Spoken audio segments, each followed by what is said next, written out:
There is no way to measure the magnitude of the harsh new reality this disaster imposed upon the rest of the world.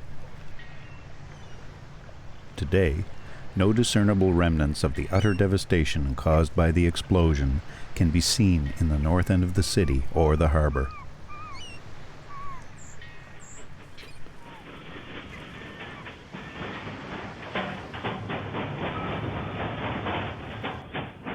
Since its founding in 1749, Halifax had been little more than a backwater military outpost of the British Empire.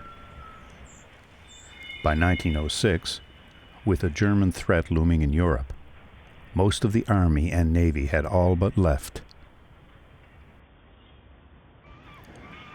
For a time, the town teetered on the brink of total decay, but within a few years, Halifax managed to emerge from its deep economic decline to become the hub of commercialism in Nova Scotia.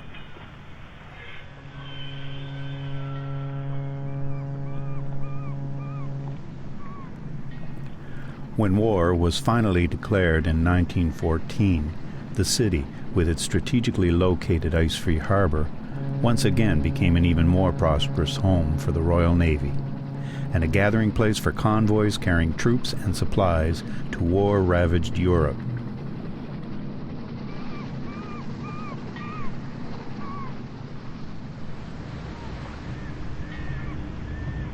On the morning of December 6, 1917, Mont Blanc moved inconspicuously up the harbor, loaded to maximum capacity with a deadly cargo of high explosives.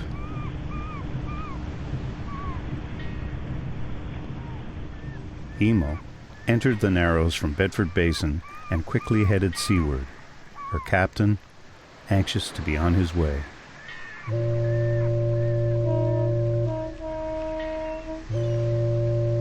In the last crucial moments, both vessels made irreversible errors. A collision was inevitable.